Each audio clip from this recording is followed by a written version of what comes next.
Ay, mis queridas, les voy a contar algo que nunca le he dicho a nadie. Mi nombre es Doña Carmela. Tengo 72 años.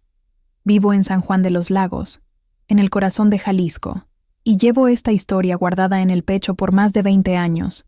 Todo empezó cuando mi hija, mi Lucia, tenía apenas 15 años.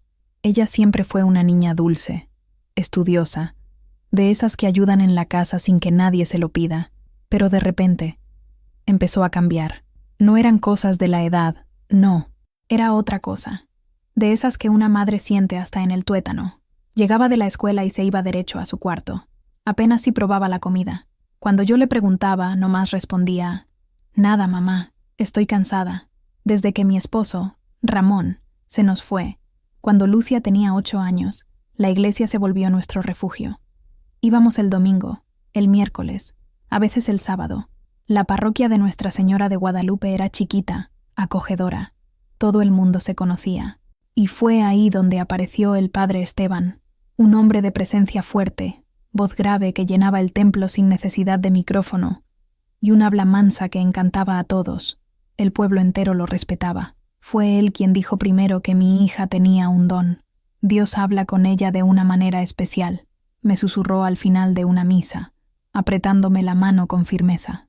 Y yo, tonta de mí, me llené de orgullo. Empezaron los mentados encuentros particulares, solo con ella. Yo pensaba que era una bendición, pero después de cada reunión, Lucia regresaba más chiquita, como si un pedazo de ella se hubiera quedado en el camino. Llegaron las señales, baños largos, la piel roja de tanto tallarse, ropa holgada escondiendo el cuerpo, el pelo amarrado hasta con el calor. Las calificaciones bajaron, la risa se le fue. Yo le preguntaba, y ella desviaba la mirada. Y el padre, cada vez más presente, un halago por aquí, una medallita de la Virgen por allá, un librito para fortalecer la fe. El acero frío de las tijeras de podar pesaba en la mano de Carmela como un ancla, la única cosa sólida en un mundo que se disolvía en pavor y furia. Cada muesca en la madera gastada del mango era un recuerdo de su madre, que las usaba para podar los rosales que insistían en florecer bajo el sol implacable de Jalisco. Ahora, la hoja no apuntaba a ramas secas, sino a la figura imponente y trémula del padre Esteban, acorralado entre un armario de roble macizo y un crucifijo de plata que parecía burlarse de él desde la pared. La sacristía, normalmente un santuario de paz y preparación, estaba cargada de una tensión que sofocaba. La luz tenue que se filtraba por el vitral pintaba manchas de rojo y azul en el piso de piedra, como moretones sagrados. El aire, espeso con el olor dulzón del incienso y la cera derretida, ahora tenía el aroma metálico del miedo que emanaba del sacerdote. «Por favor, doña Carmela, pensemos con calma. El diablo está tentando su alma», susurró, su voz, que normalmente resonaba con autoridad y consuelo desde el púlpito, ahora era un hilo trémulo y agudo. Sus manos, que bendecían a los fieles y repartían la hostia, estaban levantadas en un gesto de rendición patética. El sudor brillaba en su frente, deshaciendo la fachada de serenidad que había cultivado por años. Carmela no respondió. Las palabras estaban atoradas en su garganta, un nudo de dolor y rabia. Su mundo, antes simple y predecible como el ciclo de las estaciones, había sido volteado al revés. Todo lo que importaba era el rostro de su hija, Lucia, la imagen del brillo desaparecido de sus ojos, de su sonrisa que se había apagado como una vela soplada por un viento cruel. Ese rostro era el combustible para el fuego que ardía dentro de ella. Dio un paso adelante, y el sonido de sus zapatos gastados en el piso de piedra resonó como una sentencia. El padre retrocedió, presionando la espalda contra la madera del armario, que crujió en protesta. Sus ojos, normalmente gentiles y paternales, ahora eran los de un animal atrapado en una trampa. «No se acerque», suplicó. Carmela miró las tijeras en su mano. Esas hojas habían dado forma a la belleza, podado lo muerto para que lo nuevo pudiera florecer. Era un instrumento de creación y de fin, heredado de su madre, que siempre decía: «Algunas cosas, mija, se tienen que cortar de raíz para salvar el jardín». Levantó las tijeras, la luz del vitral destellando en la hoja pulida. El padre cerró los ojos, un gemido bajo escapando de sus labios. Esperaba el dolor, el corte en la piel, pero Carmela no era una asesina, era una madre, y su justicia sería de otra naturaleza. Con un movimiento rápido y preciso, no dirigido a él, sino al símbolo de su poder, avanzó. El sonido que siguió no fue el de carne siendo rasgada, sino el de una tela gruesa y pesada, un sonido seco, violento, que rasgó el silencio de la sacristía. El padre abrió los ojos, impactado, mirando hacia abajo. Su sotana negra, el manto de su autoridad sagrada, estaba rasgada desde el cuello hasta la cintura, exponiendo la camisa blanca y simple que llevaba debajo. La fachada estaba, literalmente, deshecha. Carmela retrocedió un paso, la respiración agitada, las tijeras aún en la mano. Lo miró a los ojos, ahora despojados de toda santidad, y finalmente encontró su voz. No fue un grito, sino un susurro cargado con el peso de 1000 lágrimas no lloradas. Lo corté, dijo, la voz ronca. Corté el mal que usted plantó en mi casa. Corté su mentira. Y si usted se acerca a mi hija de nuevo, le juro por Dios que lo que voy a cortar la próxima vez no será un pedazo de tela. 6 meses antes, la vida de Carmela seguía un ritmo predecible y reconfortante, como una vieja canción de cuna. A sus 46 años, su cuerpo ya conocía de memoria el mapa del cansancio. Sus manos, ásperas y callosas por el trabajo de limpieza en el centro de salud del pequeño pueblo de San Miguel el Alto, cerca de Tepatitlán, eran la prueba de su esfuerzo diario. Su rostro, marcado por finas líneas de preocupación y por el fuerte sol de Jalisco, se iluminaba siempre que sus ojos se encontraban con los de su hija. Lucia, con sus 15 años, era la melodía de la vida de Carmela. Una muchacha de ojos oscuros y vivos, como 2 capulines brillantes, y una sonrisa que parecía tener el poder de hacer que las flores del patio florecieran más rápido. Su cabello, largo y negro como la noche, caía en cascada por su espalda mientras se inclinaba sobre los libros de la escuela, en la pequeña mesa de la cocina. Su risa era el sonido más dulce que Carmela conocía, un eco de felicidad que llenaba los rincones de su modesta casa de paredes encaladas y techo de teja. Su rutina era un ballet simple. Carmela se despertaba antes que el sol, preparaba las gorditas para el desayuno, y el olor a maíz y café fresco despertaba a Lucia. Comían juntas, compartiendo los planes del día. Lucia hablaba de la escuela, de sus amigas, de sus sueños de ir algún día a la universidad en Guadalajara y convertirse en escritora. Carmela escuchaba, el corazón rebosante de un orgullo silencioso. Ella trapeaba pisos y limpiaba ventanas para que su hija pudiera un día escribir sus propias historias en páginas limpias. Por la tarde, después de la escuela, Lucia ayudaba a la abuela de una vecina, doña Elodia, a leer las cartas que sus hijos enviaban desde Estados Unidos. A cambio, la anciana le enseñaba a bordar, y los dedos ágiles de Lucia danzaban con hilos de colores, creando flores y pájaros en trozos de tela blanca. Su vida era un tejido bien hecho, con hilos de estudio, amistad, deber y sueños. El cambio no llegó como una tormenta, sino como una neblina sutil que se fue instalando lentamente, enfriando el calor de la casa. Empezó con el silencio. Lucia, que antes parloteaba sobre su día, comenzó a dar respuestas monosilábicas. Su risa, antes tan frecuente, se convirtió en un sonido raro. Carmela lo notó primero durante la cena. El espacio entre ellas, antes lleno de conversaciones, era ahora un vacío pesado. «¿Cómo te fue en la escuela, mija?», preguntaba Carmela, tratando de mantener la normalidad. «Bien», respondía Lucia, con los ojos fijos en el plato, apenas probando la comida. Luego vinieron los baños, largos, demorados. Carmela oía el sonido del agua corriendo por casi 1 hora, imaginando a su hija ahí, parada bajo la regadera, tratando de lavar algo que no era solo suciedad. Cuando Lucia finalmente salía, siempre estaba envuelta en toallas, evitando la mirada de su madre, y se vestía rápidamente con ropa holgada, suéteres de manga larga y pantalones anchos, incluso en el calor sofocante de Jalisco. Sus blusas de colores y los vestidos que tanto le gustaban quedaron olvidados en el fondo del closet. Carmela intentaba conversar, acercarse. «¿Está todo bien, Lucia? ¿Pasó algo en la escuela?» «No, mamá. Todo está bien. Solo estoy cansada», decía ella, la voz apagada, encerrándose ya en su cuarto. La melodía de sus vidas se había interrumpido. Lo que quedaba era una nota disonante, una tensión que Carmela no podía nombrar, pero que sentía en la boca del estómago, un presentimiento frío que la mantenía despierta por la noche, escuchando el silencio que venía del cuarto de su hija. Su jardín, antes tan vibrante, estaba siendo invadido por una mala hierba invisible, y ella no sabía cómo arrancarla. El padre Esteban había llegado a San Miguel el Alto hacía poco más de un año, y su llegada fue como una lluvia fresca después de una larga sequía. Su antecesor, el padre Miguel, era un hombre anciano y cansado, cuyos sermones se habían vuelto repetitivos, y cuya presencia era más una formalidad que una inspiración. Esteban, por el contrario, era la personificación del vigor y el carisma. Era un hombre al final de sus 30, con una sonrisa fácil que parecía llegar a sus ojos azules, una rareza en la región que le daba un aire de exotismo. Su voz era un instrumento afinado, podía tronar con la furia de los profetas del Antiguo Testamento o calmar como un bálsamo, hablando del perdón y el amor de Cristo.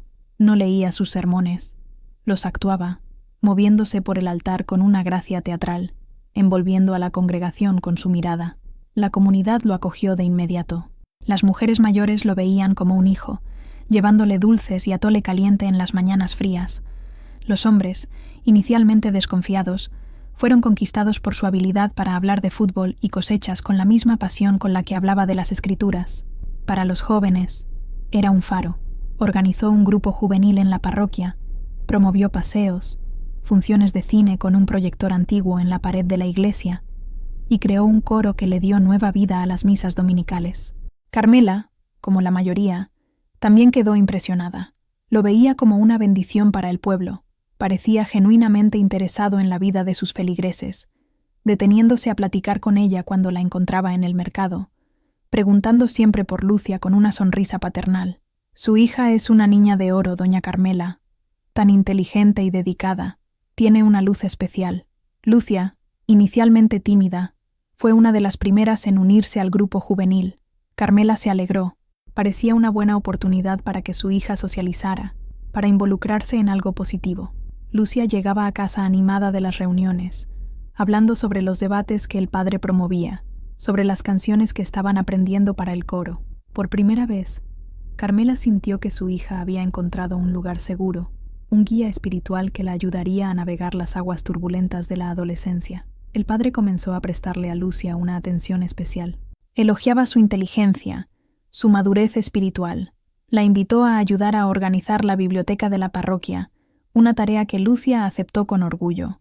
Luego, vinieron las reuniones especiales, así las llamaba él, pequeños encuentros con los jóvenes más prometedores del grupo, para discusiones más profundas sobre la fe y la vocación.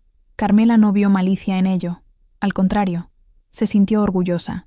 El padre, un hombre tan culto y respetado, veía el potencial de su hija. ¿Qué mal podría haber en eso? Era un hombre de Dios, el pastor encargado de guiar a su rebaño, y Lucia, a los ojos de Carmela, era la más preciosa de sus ovejas. La confianza que Carmela depositaba en él era absoluta, tan sólida como los muros de adobe de la iglesia centenaria. Era el representante de Dios en la tierra, una figura de autoridad moral incuestionable. Cualquier pensamiento que rozara la desconfianza era inmediatamente descartado como una tentación, un pecado de juicio. Su fe, y la fe de todo el pueblo, envolvía al padre Esteban en un manto de invulnerabilidad. Nadie se atrevería a cuestionar al pastor, especialmente cuando parecía cuidar tan bien de su rebaño. La transformación de Lucia no fue repentina, fue una erosión lenta, casi imperceptible al principio, como la marea que retrocede grano a grano de la arena. La primera señal, que Carmela solo reconocería más tarde, fue el abandono del bordado. El cesto con las telas y los hilos de colores, que antes siempre estaba a su lado, fue guardado en el fondo del armario. Cuando Carmela preguntó, Lucia se encogió de hombros. «Ya no tengo tiempo, mamá. El grupo de la iglesia me ocupa mucho tiempo». La excusa parecía plausible.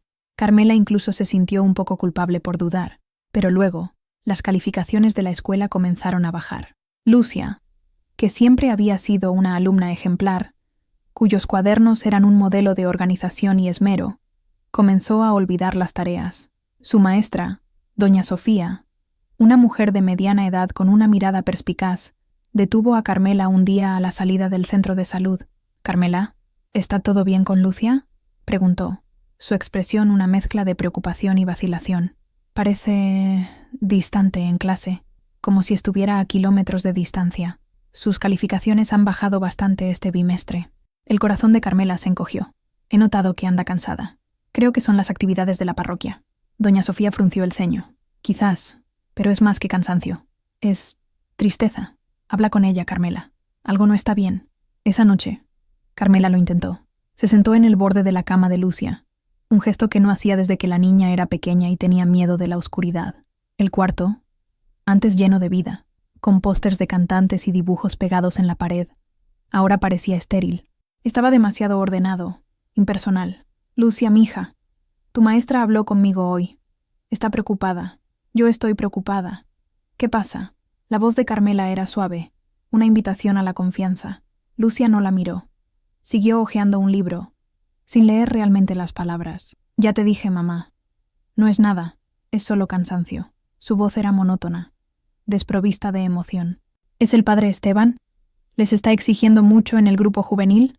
Al oír el nombre del padre, un temblor casi imperceptible recorrió el cuerpo de Lucia. Cerró el libro abruptamente. No, el padre es muy bueno. Nos ayuda mucho. Dice que soy especial, que tengo un alma sensible. La forma en que dijo especial sonó extraña a los oídos de Carmela, no con orgullo, sino con un peso, como si la palabra fuera una carga. Los días se convirtieron en semanas, y la niebla alrededor de Lucia se hizo más densa. Empezó a tener pesadillas. Carmela se despertaba a mitad de la noche con sus gritos ahogados. Corría al cuarto, y la encontraba sentada en la cama, el cuerpo temblando, el rostro bañado en sudor frío. Fue solo un mal sueño, mija, decía Carmela abrazándola, pero Lucia se encogía ante su tacto, como si el contacto físico la quemara. Déjame, mamá. Estoy bien, murmuraba, apartándose, envolviéndose en las cobijas como un animal herido que busca una madriguera para esconderse. Carmela se sentía impotente. Su instinto maternal gritaba que algo estaba terriblemente mal, pero todas las puertas que intentaba abrir le eran cerradas en la cara por su propia hija. El paraíso de su pequeño mundo compartido estaba siendo invadido por sombras, y ella no podía ver de dónde venían, ni cómo luchar contra ellas. La niña alegre que corría por los campos de margaritas parecía estar desapareciendo ante sus ojos, reemplazada por una extraña silenciosa y asustada que vivía en la misma casa, pero a 1.000.000 de kilómetros de distancia. La semilla de la duda fue plantada un domingo por la mañana, bajo el sol cálido que entraba por los vitrales de la iglesia. Carmela estaba sentada en su banca de siempre, a medio camino del altar, desde donde podía ver bien el coro. Lucia estaba allí, de pie entre las otras chicas, vestida con la túnica blanca, pero no cantaba. Sus labios apenas se movían, y sus ojos estaban vacíos, fijos en un punto indefinido del techo de madera. Durante el sermón, el padre Esteban habló sobre la pureza y el pecado. Su voz llenó la iglesia, hablando del demonio que se disfraza de ángel de luz para tentar a los más inocentes, y mientras hablaba, sus ojos recorrieron la congregación y se posaron en Lucia. Fue solo por un segundo, un instante fugaz, pero en ese segundo, Carmela vio algo que la heló. No era la mirada de un pastor a su oveja. Había en ella una intensidad posesiva, una familiaridad que no pertenecía a ese lugar sagrado. Y por un momento, la sonrisa del padre vaciló, reemplazada por una expresión que Carmela no pudo descifrar, pero que le causó un profundo malestar. Después de la misa, mientras los fieles se saludaban en el atrio de la iglesia, Carmela observó al padre interactuar con los jóvenes. Reía, daba palmadas en la espalda a los muchachos, pero cuando se acercó a Lucia, su comportamiento cambió. Puso la mano en su hombro, se inclinó y le susurró algo al oído. Lucia se encogió visiblemente, un movimiento sutil que la mayoría no notaría, pero una madre nota todo. Vio la forma en que su hija se puso rígida, cómo sus hombros se curvaron hacia adelante, como si tratara de protegerse. Esa tarde, mientras lavaba los platos, Carmela oyó a Lucia hablar por teléfono en la sala. Su voz era un susurro apresurado. No, hoy no puedo. Mi mamá está en casa. Sí, ya sé. Sé que se va a decepcionar. Por favor. Sí, lo prometo. Mañana, después de la escuela. Iré. Carmela se secó las manos en el delantal y fue a la sala. Lucia colgó el teléfono rápidamente, el rostro pálido. ¿Con quién hablabas, Lucia? Con Sofía. Sobre un trabajo de la escuela. Mintió. Y la mentira fue tan obvia que dolió. Lucia nunca le había mentido a su madre. No así. La semilla de la duda, regada por la mentira, comenzó a germinar. Carmela empezó a prestar más atención. Notó que las reuniones especiales del padre eran siempre por la tarde, cuando la casa parroquial estaba vacía y la ama de llaves se había ido a casa. Notó que Lucia siempre regresaba de esas reuniones más pálida, más silenciosa. Una noche, Carmela estaba guardando la ropa limpia de Lucia y encontró un pequeño crucifijo de plata debajo de su almohada. Era hermoso, más caro que cualquier cosa que ellas pudieran permitirse. «Lucia, ¿de dónde sacaste este crucifijo tan bonito?», preguntó casualmente durante la cena. A Lucia casi se le cae el tenedor. Fue un regalo, del grupo juvenil. El padre nos dio uno a cada uno, por nuestra dedicación.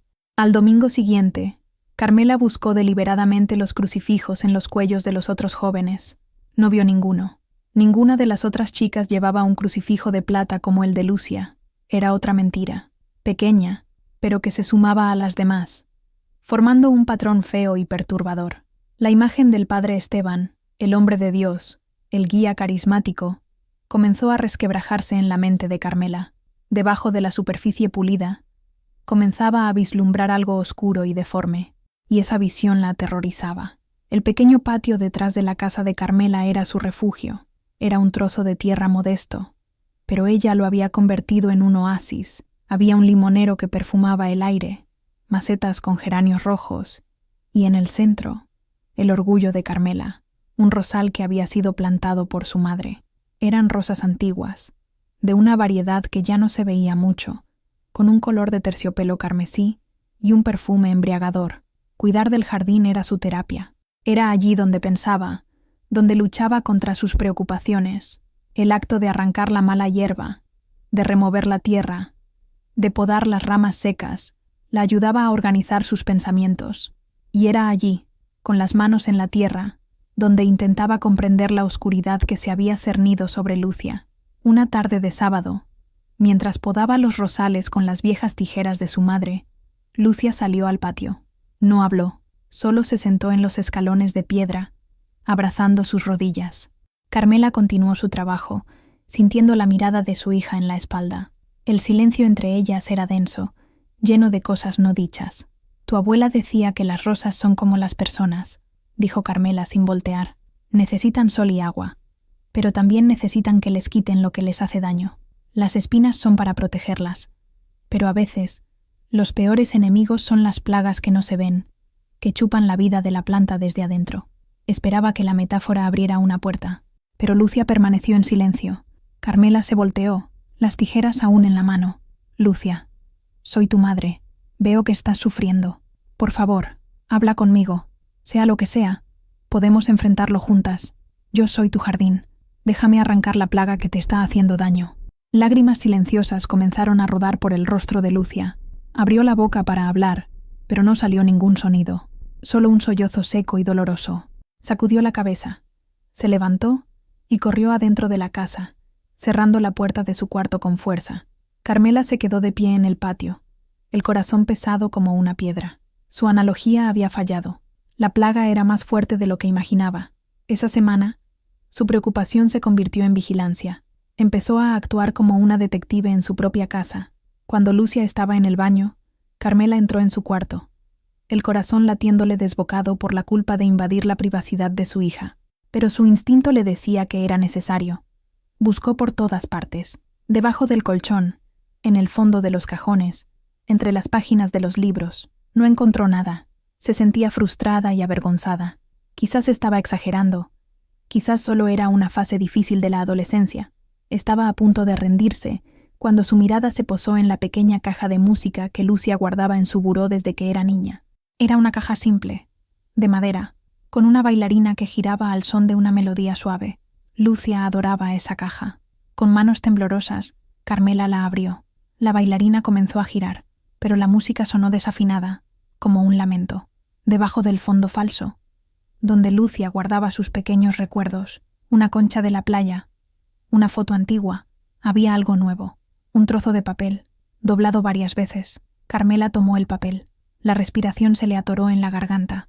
La caligrafía era elegante e inclinada, inconfundiblemente la del padre Esteban. No era una carta, era una nota, y sus palabras eran como veneno. El papel era de buena calidad, más grueso que el papel de carta común, y tenía un ligero olor a sándalo, el mismo aroma que a veces se sentía en la oficina del padre. Carmela lo desdobló con dedos que parecían pertenecer a otra persona. La caligrafía era hermosa, casi artística, pero las palabras que formaba eran monstruosas. «Mi pequeña Lucia», comenzaba la nota. «Sé que estás confundida. Es natural. Lo que compartimos es especial. Un secreto sagrado entre nosotros y Dios. Él te ha elegido para entender cosas que otros no pueden. Pero recuerda, nuestro secreto debe ser protegido. Si hablas con alguien, especialmente con tu madre, lo destruirás todo. Destruirás la confianza que Dios ha depositado en ti y causarás un gran dolor a muchas personas. Serías una niña mala, y a Dios no le gustan las niñas malas. Sé mi niña buena. Te estaré esperando el miércoles, a la hora de siempre. No me decepciones». Carmela leyó la nota 1, 2, 3 veces. Cada palabra era un golpe. Secreto sagrado. Confianza de Dios. Niña mala. El eufemismo enfermizo. La manipulación espiritual. La amenaza velada. Era una telaraña tejida con hilos de piedad y veneno. Y su hija estaba atrapada en el centro. Un sonido extraño escapó de su garganta. Una mezcla de sollozo y gruñido. La fuerza abandonó sus piernas y tuvo que sentarse en la cama de Lucia. El cuarto, el mundo entero, pareció inclinarse y girar. Todas las piezas del rompecabezas encajaron con una claridad brutal y devastadora. Los silencios, los baños largos, la ropa holgada, las pesadillas, la mirada del padre en la iglesia, la mentira sobre el crucifijo, todo. La imagen que Carmela tenía del mundo, su fe en las instituciones, su creencia en la bondad fundamental de las personas que llevaban el cuello de Dios, todo se hizo añicos en ese momento. El dolor fue abrumador, una ola de náusea y desesperación que amenazó con ahogarla. Pensó en Lucia, en su inocencia robada, en su alegría convertida en miedo. El dolor dio paso a una furia fría y cortante, una rabia tan pura e intensa que quemó sus lágrimas. Dobló la nota y la guardó en el bolsillo de su delantal. El papel parecía arder contra su piel. Se levantó, ya no temblorosa, sino llena de una resolución dura como el granito. Su instinto no era correr a la policía o al obispo. En su pequeño pueblo, el padre Esteban era más poderoso que la ley. Era amado, respetado. Ella era solo Carmela, la de la limpieza. ¿Quién le creería? Dirían que era una mujer loca, histérica, que estaba calumniando a un hombre de Dios. Podrían incluso quitarle a su hija.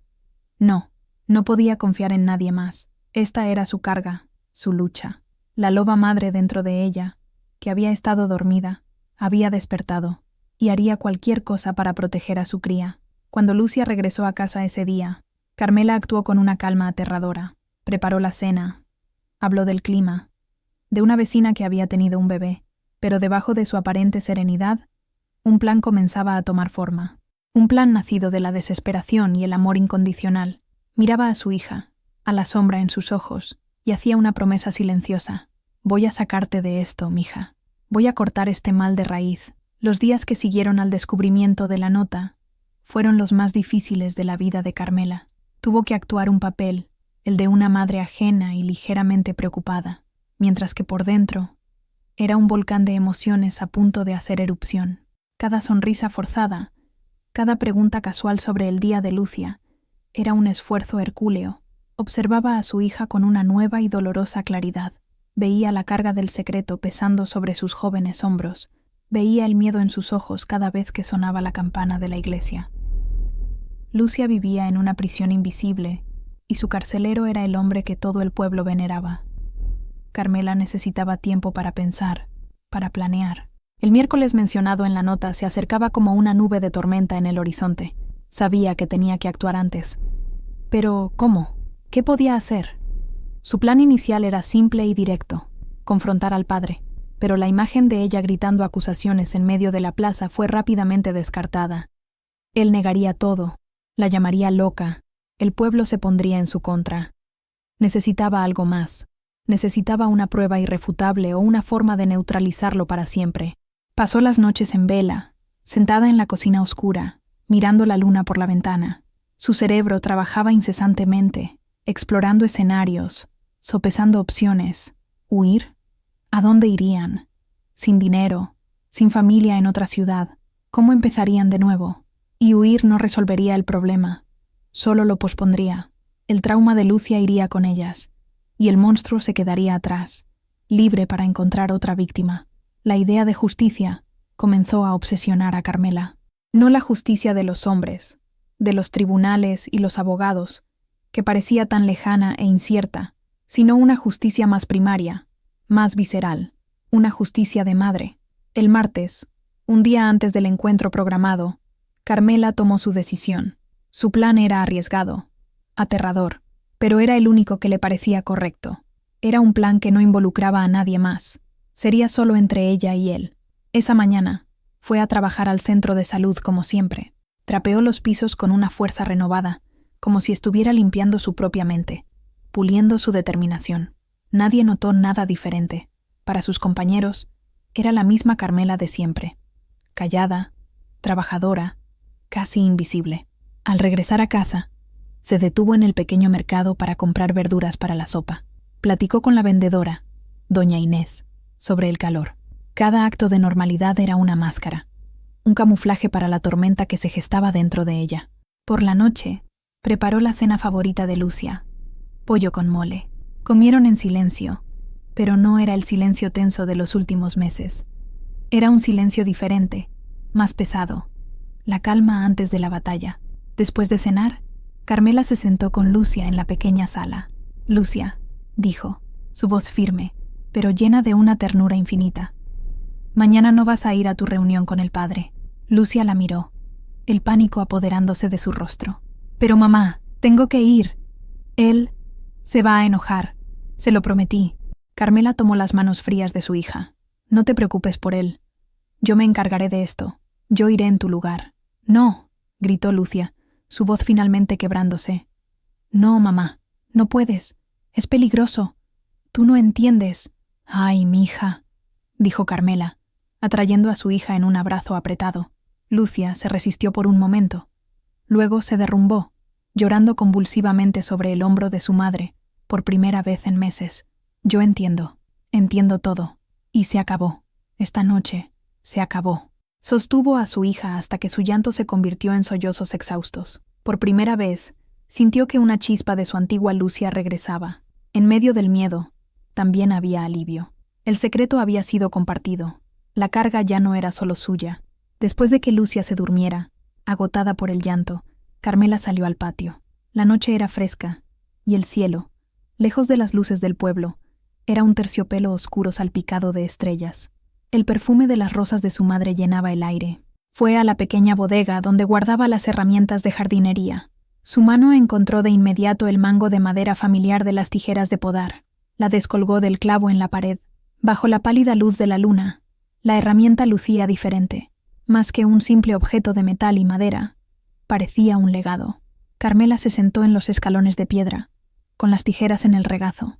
Recordó a su madre, una mujer pequeña pero fuerte, con manos que eran a la vez ásperas por la tierra y suaves para acariciar una frente con fiebre. Su madre no hablaba mucho, pero sus lecciones eran claras.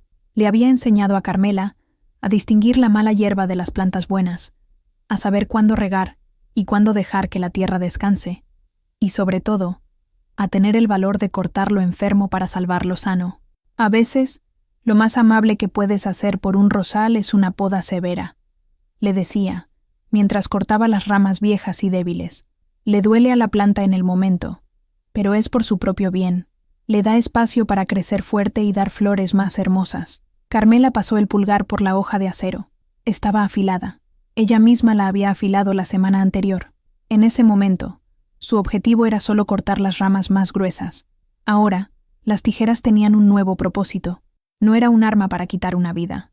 Carmela sabía, en el fondo de su alma, que no era una asesina, pero era un arma simbólica. Era una herramienta para cortar una mentira, para podar un mal que había crecido sin control en su jardín. Era la materialización de su furia y de su amor protector. Sostener esas tijeras era como sostener la mano de su madre, sentir la fuerza de generaciones de mujeres que habían protegido a sus familias con las herramientas que tenían a su disposición. Su abuela había usado un rodillo para ahuyentar a un perro rabioso. Su madre había usado una aguja de coser para defender a una vecina de un marido borracho, y ella, Carmela, usaría las tijeras de podar. Su decisión se solidificó. No iría allí para discutir ni para suplicar. La hora de las palabras había pasado. Iría para realizar un acto que rompería el hechizo que el padre había lanzado sobre su hija y sobre el pueblo, un acto que lo despojaría de su falsa santidad. Se levantó y volvió adentro de la casa. Colocó las tijeras en su gran bolsa de lona, junto a su monedero y sus llaves. Se sentía extrañamente tranquila. El miedo seguía ahí, un nudo frío en el estómago, pero estaba cubierto por una capa de determinación inquebrantable. Miró por la puerta del cuarto de Lucia. Su hija dormía, el rostro finalmente en paz, las marcas de las lágrimas aún visibles en sus mejillas. Carmela sintió una ola de amor tan feroz que la dejó sin aliento. Era por esa niña, por ese rostro dormido, que estaba dispuesta a caminar hacia el corazón de la oscuridad, armada solo con unas viejas tijeras de podar y la fuerza de su amor de madre. La tarde del miércoles llegó con un calor pesado y opresivo, el tipo de calor que hace que el aire vibre y el tiempo parezca más lento. El cielo era de un azul pálido y polvoriento. Carmela mandó a Lucia a casa de doña Elodia, la anciana vecina, con la excusa de que necesitaba que le leyera unas cartas y le hiciera compañía. Lucia protestó, con los ojos llenos de miedo por su madre, pero Carmela fue firme. «Te vas a quedar ahí hasta que yo vaya por ti. Y no le digas nada a nadie. Confía en mí, mija». Con Lucia a salvo, Carmela se preparó. Se puso una falda sencilla y una blusa oscura. Se peinó y se recogió el cabello en un chongo apretado en la nuca. Se miró en el pequeño espejo agrietado de su cuarto. El rostro que le devolvió la mirada era el de una mujer envejecida por el cansancio, pero sus ojos tenían una luz febril, una intensidad que nunca antes había visto. Se colgó la bolsa de lona del hombro. El peso de las tijeras en su interior era un recordatorio constante de su propósito. Salió de la casa y cerró la puerta con llave. Las calles del pueblo estaban casi desiertas, la mayoría de la gente resguardada en sus casas para escapar del calor de la siesta. El silencio era roto, solo por el zumbido de las chicharras y el sonido lejano de una radio tocando una canción ranchera. El camino a la casa parroquial era corto, pero a Carmela le pareció una peregrinación interminable. Cada paso era deliberado. Pasaba por las casas de sus vecinos, gente que la conocía de toda la vida, que la veía como la viuda trabajadora, la madre dedicada. ¿Qué pensarían si supieran a dónde iba y qué iba a hacer? La casa parroquial estaba junto a la iglesia, un edificio de 2 pisos con paredes blancas y un porche con macetas de bugambilias. Parecía un lugar de paz y serenidad. Una mentira. Carmela dudó por un momento en la reja de hierro forjado. El miedo, que había mantenido a raya, amenazó con abrumarla. Le sudaban las manos, el corazón le latía desbocado contra las costillas. ¿Y si estaba equivocada? ¿Y si él la sometía? ¿Y si llamaba a la policía? Entonces, la imagen del rostro de Lucia, pálido y asustado, vino a su mente. La imagen de la nota con su caligrafía venenosa. La furia regresó, caliente y purificadora, quemando el miedo. Empujó la reja, que crujió, y subió los escalones de piedra. La puerta principal estaba entreabierta, una invitación silenciosa. Sabía que el ama de llaves, una señora llamada Josefina, ya se habría ido a casa. Él estaría esperando a su hija. Carmela respiró hondo y entró. El interior de la casa era fresco y sombrío. El piso de baldosas estaba pulido y brillante. Había muebles oscuros y pesados y pinturas religiosas en las paredes. El silencio era profundo, casi reverente. «¿Padre Esteban?», llamó, su voz sorprendentemente firme en el silencio. Oyó un sonido proveniente de un cuarto lateral, su oficina. Pasos apresurados. Él apareció en la puerta, la sonrisa muriendo en sus labios cuando la vio. La sorpresa en su rostro fue rápidamente reemplazada por una irritación mal disimulada. «¿Doña Carmela? ¿Qué hace aquí?» Estaba esperando a Lucia. «Lucia no va a venir», dijo Carmela, dando un paso adelante, hacia la luz. «Hoy, la reunión es conmigo». La sonrisa del padre Esteban desapareció por completo, reemplazada por una máscara de frialdad autoritaria. Cruzó los brazos sobre el pecho, una postura defensiva que no lograba ocultar el nerviosismo en sus ojos. «No sé de qué habla», dijo, su voz intentando recuperar el tono de mando. «Nuestras reuniones son para los jóvenes del grupo. Es un asunto de la parroquia. Si tiene alguna preocupación, puede agendar una cita como cualquier otro feligrés». Carmela no se movió. Permaneció de pie en medio del pasillo, su presencia silenciosa más poderosa que cualquier grito. Sacó lentamente la mano del bolsillo y extendió la nota doblada. «Creo que este asunto no puede esperar», dijo, la voz baja y controlada. Los ojos del padre se fijaron en el trozo de papel en la mano de ella, y por un instante el pánico brilló en su rostro. Lo reconoció de inmediato. Su compostura se resquebrajó. «¿De dónde sacó eso?», siseó, dando un paso hacia ella, como si fuera a arrancárselo de la mano. «Eso no importa», respondió Carmela, retrocediendo un paso, manteniendo el papel fuera de su alcance. «Lo que importa es que yo sé lo que le ha estado haciendo a mi hija». Se detuvo, su mente trabajando rápidamente, buscando una salida. La negación era su única arma. «Eso es un disparate, una calumnia. Lucia es una niña perturbada. He estado tratando de ayudarla, de guiarla espiritualmente. Debe haber inventado alguna fantasía. Usted, como su madre, debería saber que las chicas de su edad pueden ser inestables». La acusación contra su propia hija fue la chispa que encendió la mecha. La calma de Carmela se transformó en una furia helada. «Mi hija no estaba perturbada antes de que usted llegara a este pueblo», dijo, cada palabra afilada como un trozo de vidrio. «Mi hija era luz y risa. Usted apagó esa luz. Usted, con sus palabras dulces y sus manos sucias. Usted, que se esconde detrás de esa sotana como un cobarde». «Cuidado con sus palabras, mujer», tronó él, intentando usar la intimidación que también funcionaba desde el púlpito. «Está acusando a un siervo de Dios.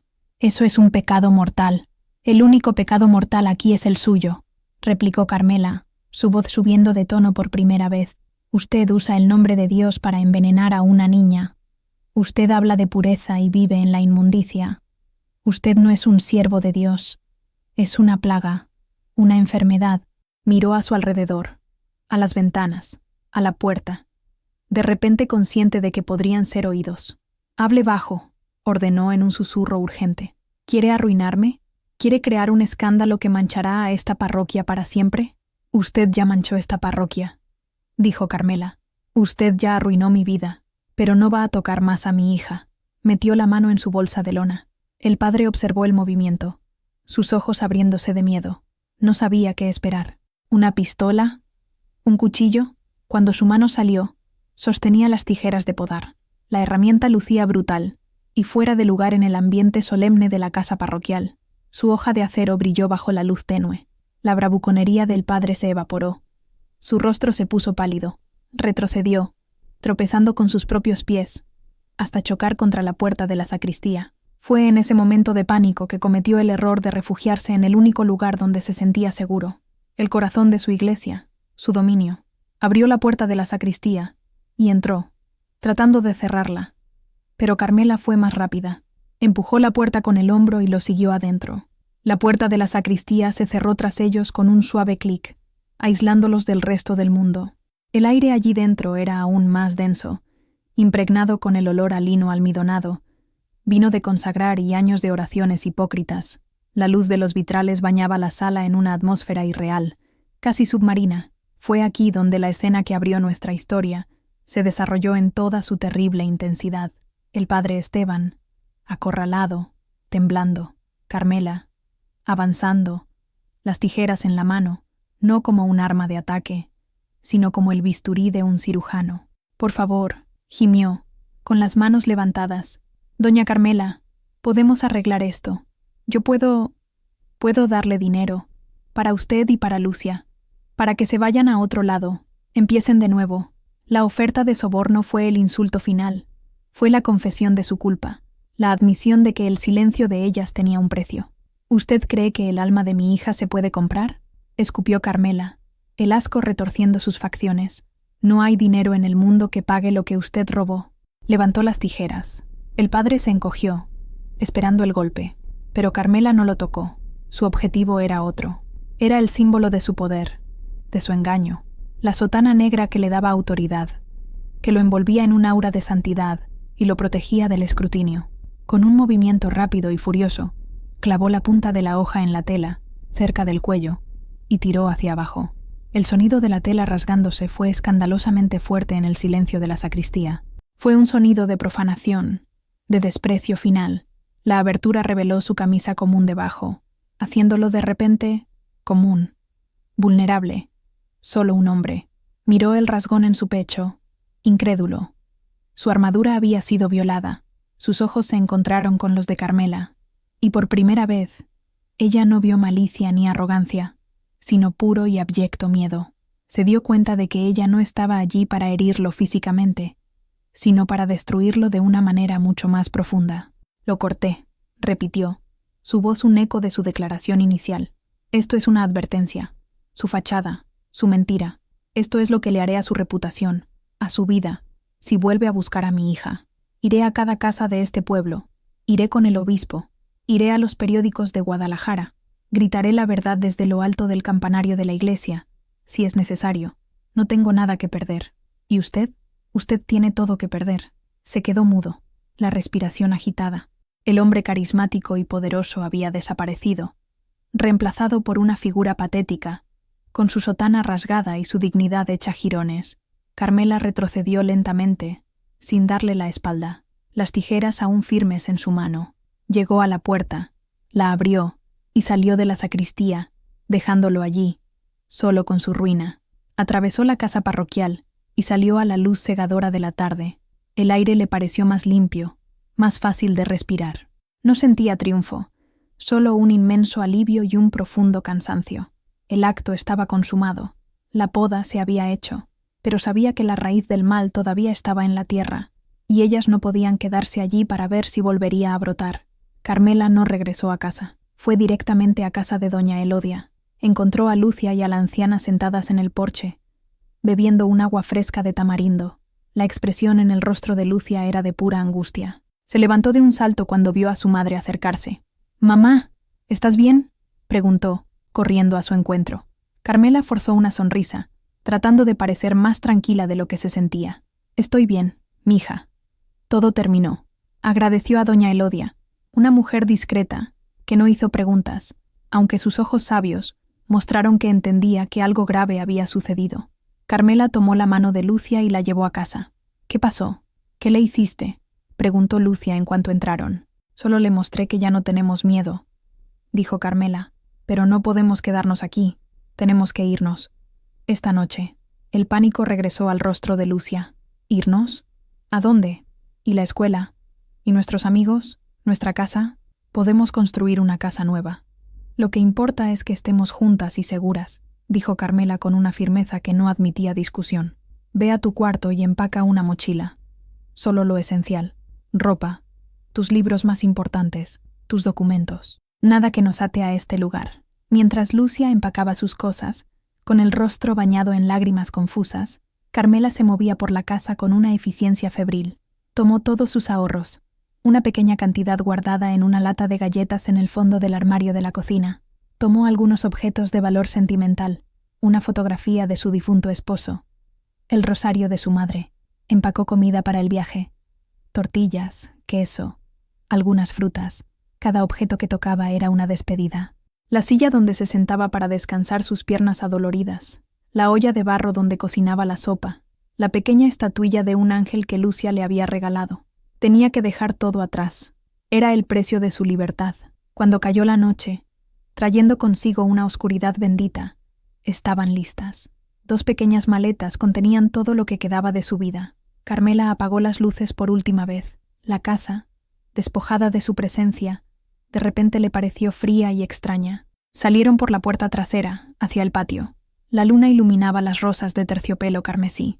Carmela se detuvo por un momento, mirándolas. Sintió una punzada de dolor por dejar atrás el jardín de su madre, pero luego se dio cuenta de que el jardín más importante, su hija, estaba allí, a su lado. Se llevaba consigo la flor más preciosa. Caminaron por las callejuelas oscuras del pueblo, evitando la plaza principal, moviéndose como sombras. Su destino era la parada de autobuses a la salida del pueblo. A cada paso, Carmela esperaba oír gritos, ver luces encenderse, sentir una mano en su hombro, pero el pueblo dormía, ignorante del drama que se había desarrollado en su corazón sagrado. El último autobús de la noche a Guadalajara llegó poco después de la medianoche, su motor diésel rompiendo el silencio. Había pocos pasajeros. Carmela y Lucia se sentaron en el fondo, cerca de la ventana. Cuando el autobús arrancó, alejándose de San Miguel el Alto, Lucia apoyó la cabeza en el vidrio y lloró silenciosamente. Carmela pasó el brazo por sus hombros, atrayéndola hacia sí. Miró hacia atrás, a las luces del pueblo que se hacían cada vez más pequeñas, hasta ser solo un punto brillante en la oscuridad. Era el fin de un capítulo, el fin de todo lo que conocían, y el comienzo de un futuro incierto y aterrador. La llegada a Guadalajara fue un asalto a los sentidos. Después del silencio y el ritmo lento de su pueblo, la capital del estado era un monstruo ruidoso y caótico. La central de autobuses, incluso de madrugada, bullía de gente, de sonidos, de olores, el rugido de los motores, los gritos de los vendedores, el llanto de los niños. Todo se mezclaba en una cacofonía abrumadora. Lucia se aferró al brazo de Carmela, con los ojos muy abiertos de miedo ante la inmensidad de la ciudad. La gente se movía con una prisa y una indiferencia que nunca habían visto. Eran invisibles, 2 hojas llevadas por el viento en una jungla de concreto. Carmela, a pesar de su propio miedo, proyectaba un aura de fuerza. Sabía que tenía que ser la roca de Lucia en ese momento. «Vamos, mija. Primero, tenemos que encontrar un lugar para pasar el resto de la noche». Con sus pocos ahorros, pagaron por un cuarto en un pequeño hotel barato cerca de la terminal. El cuarto era pequeño, con paredes manchadas y una única ventana que daba a un callejón ruidoso. El olor a humedad y a desinfectante era fuerte, pero era un refugio, un lugar donde podían cerrar la puerta con llave y respirar. Esa primera noche, no durmieron mucho. Lucia estaba inquieta, acosada por pesadillas. Carmela se quedó sentada en una silla junto a la cama, velando el sueño de su hija, el corazón doliéndole con cada gemido que daba. Mirando la ciudad que nunca dormía afuera, se sintió abrumadoramente sola. Había salvado a su hija de un monstruo, pero las había arrojado en medio de un océano desconocido, y no sabía nadar. Los días siguientes fueron una lucha por la supervivencia. El dinero se estaba acabando rápidamente.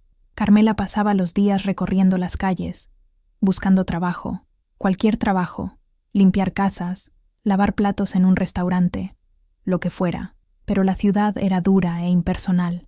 Por cada vacante, había docenas de otras mujeres desesperadas, sus manos callosas, que en su pueblo eran un signo de honestidad y trabajo duro.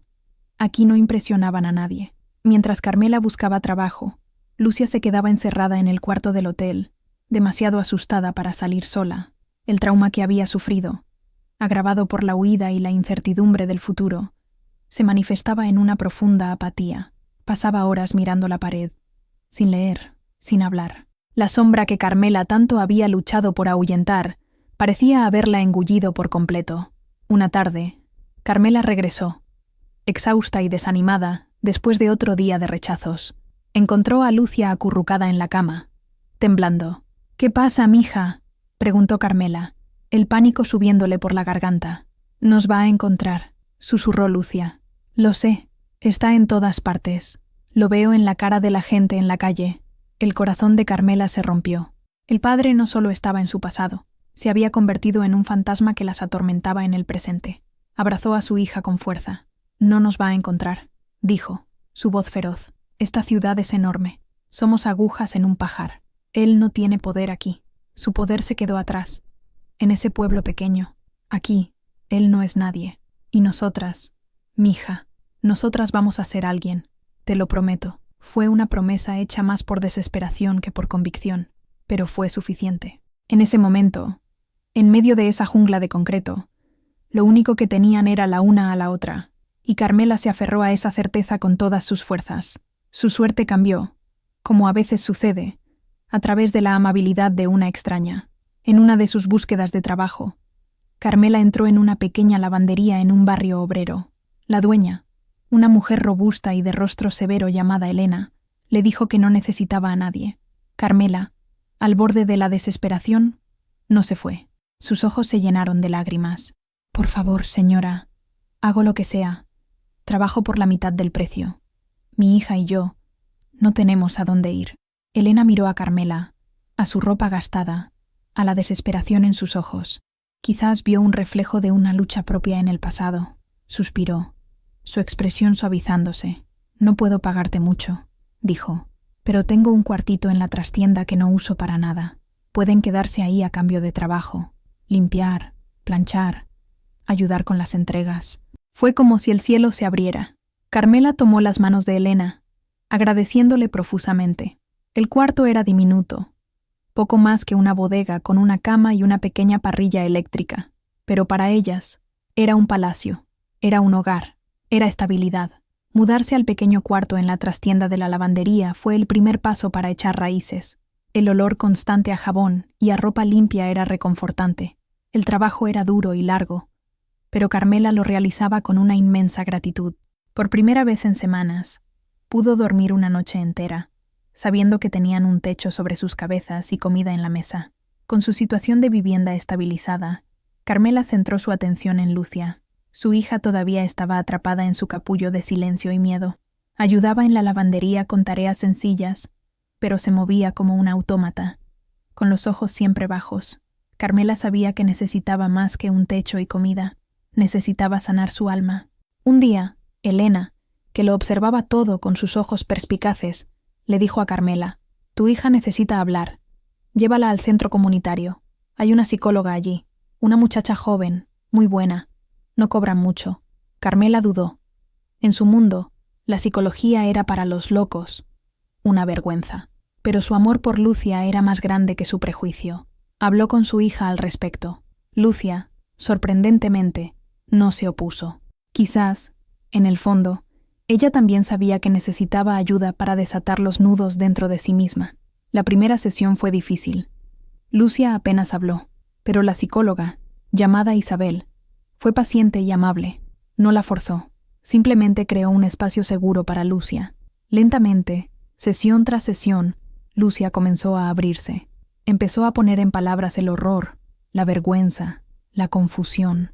Cada palabra dicha era como un ladrillo retirado de un muro que la aprisionaba. Carmela esperaba afuera durante las sesiones. Oía los sonidos ahogados de la conversación, a veces del llanto. Cada lágrima que su hija derramaba era una gota del veneno saliendo de su sistema. Estaba funcionando. Las primeras raíces que habían plantado en esa ciudad extraña estaban comenzando a absorber agua, a encontrar vida. El proceso de sanación de Lucia fue lento y no lineal. Había días buenos, en los que Carmela vislumbraba a la antigua Lucia, una sonrisa fugaz, un comentario ingenioso. Y había días malos, en los que la sombra regresaba y Lucia se retiraba a su silencio. Pero los días buenos comenzaron a superar a los malos. La psicóloga, Isabel, le dio a Lucia un diario. «Escribe», le dijo. «Escribe todo lo que sientes. No te preocupes si tiene sentido. Solo sácalo todo. Grita en el papel». Al principio, Lucia escribía frases cortas y vacilantes, pero luego, las palabras comenzaron a fluir. Llenó el primer cuaderno, luego un segundo. Escribía sobre su rabia, su miedo, su tristeza. Escribía sobre su anhelo por su antigua vida, pero también sobre su odio por el secreto que la había envenenado. El diario se convirtió en su confidente, su campo de batalla, su santuario. Un día, le mostró a Carmela una de sus páginas. No era un desahogo, era una historia sobre una niña que vivía en un jardín y que fue engañada por una serpiente que usaba la voz de un ángel. La niña perdía su voz, pero su madre, la jardinera, le daba una semilla mágica, y cuando la niña plantaba la semilla, ésta crecía y se convertía en un árbol cuyas hojas contaban la verdad en voz alta para que todos pudieran oír. Carmela leyó la historia con lágrimas en los ojos. No era solo una historia, era el alma de su hija encontrando una forma de expresarse, de transformar su dolor en algo hermoso y poderoso. Su antiguo sueño de ser escritora, que parecía haber muerto, estaba renaciendo de las cenizas. Lucia regresó a estudiar. Se inscribió en una escuela nocturna para terminar la preparatoria. Era mayor que la mayoría de sus compañeros, pero no le importaba. Devoraba los libros con un hambre renovada. La literatura se convirtió en su pasión. Descubrió escritoras que hablaban de experiencias de dolor y resiliencia, y se sintió menos sola en el mundo. Carmela observaba esta transformación con un asombro silencioso. Su hija estaba floreciendo de nuevo, no como la rosa delicada que había sido antes, sino como algo más fuerte, más resistente, como una planta del desierto que aprende a encontrar agua en las condiciones más áridas y a dar flores de una belleza feroz. El pequeño cuarto en la trastienda de la lavandería que al principio había parecido una prisión, se había convertido en un nido. Estaba lleno de libros y cuadernos.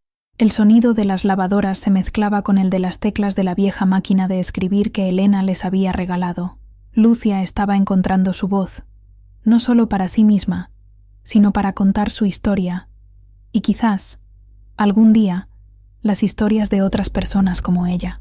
La melodía de su vida, que había sido tan brutalmente interrumpida, comenzaba a sonar de nuevo, con notas más complejas, más profundas, pero inconfundiblemente suyas. Los años pasaron con la quietud del agua que se asienta en un pozo. La vida en Guadalajara se convirtió en su nueva normalidad. Carmela siguió trabajando en la lavandería de Elena, y las dos mujeres, antes patrona y empleada, se hicieron amigas, compartían cafés e historias, sus vidas entrelazadas por el olor a ropa limpia y la solidaridad silenciosa. Carmela envejeció, su cabello se salpicó de hilos de plata, y las líneas en su rostro se profundizaron, pero ya no eran solo marcas de preocupación, también eran de risa. Había una paz en ella que no existía antes. Lucia terminó la preparatoria con las mejores calificaciones, ganó una pequeña beca e ingresó a la universidad para estudiar literatura, cumpliendo el sueño que alguna vez pareció imposible. Se sumergió en los estudios, en la escritura. Su timidez dio paso a una confianza tranquila. Ya no escondía su cuerpo en ropa holgada. Se vestía con colores vivos que reflejaban su redescubierta alegría de vivir. El pasado nunca desapareció por completo. Era una cicatriz, un recordatorio de lo que habían sobrevivido. Pero ya no era una herida abierta. Hablaron de ello, Carmela y Lucia, en conversaciones largas y honestas en las noches cálidas. Lucia hablaba sin vergüenza, con la claridad de quien ha analizado su propio dolor y lo ha comprendido. Carmela escuchaba, liberándose de la culpa que a veces todavía sentía por no haberse dado cuenta antes. Sanaron juntas. Lucia comenzó a publicar sus cuentos en pequeñas revistas literarias. Sus historias eran ficticias, pero la verdad de sus emociones resonaba en cada línea.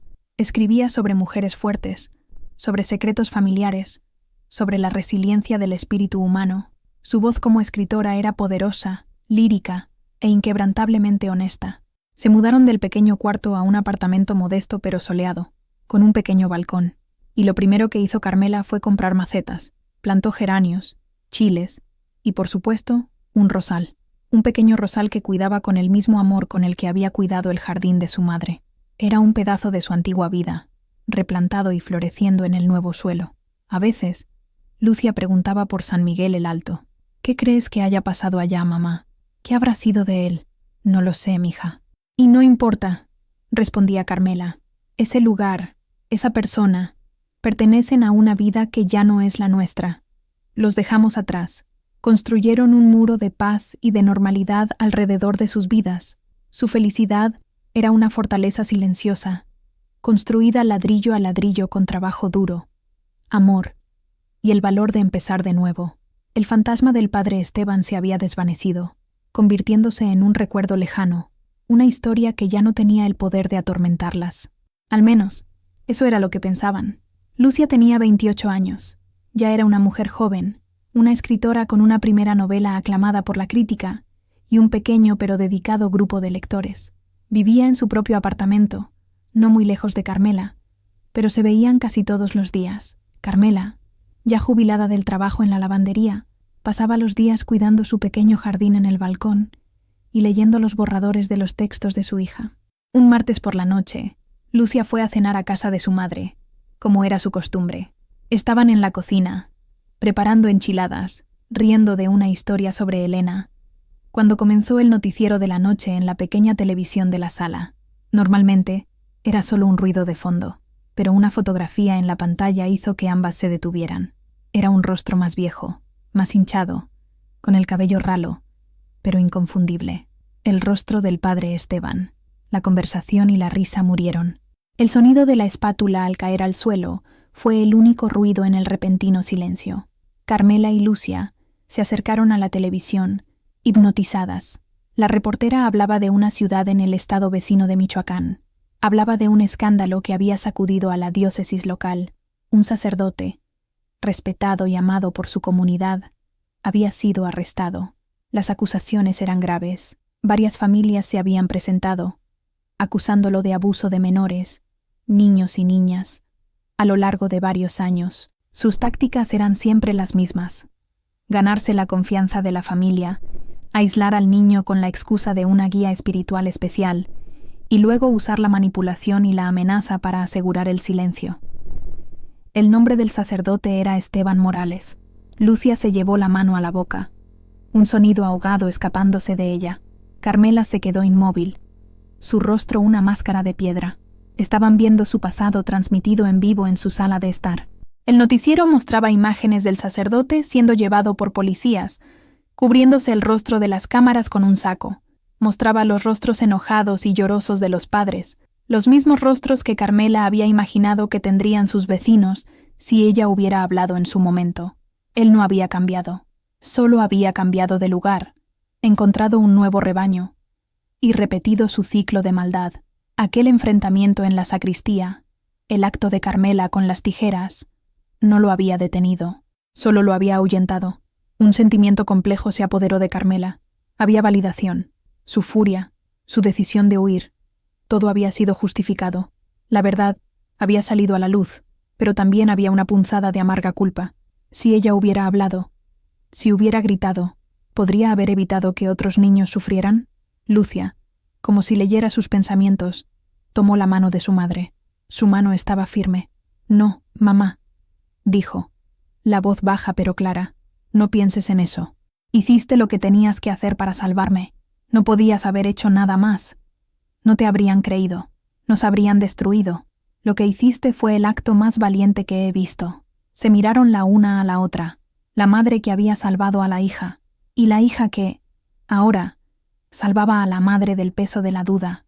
El eco del pasado las había alcanzado, no para destruirlas, sino para traerles una forma extraña y dolorosa de cierre. La justicia, tardía e imperfecta, finalmente había llegado. La noticia del arresto del padre Esteban abrió una caja de Pandora que nadie esperaba. Los reporteros comenzaron a investigar su pasado, y su rastro los llevó inevitablemente a San Miguel el Alto.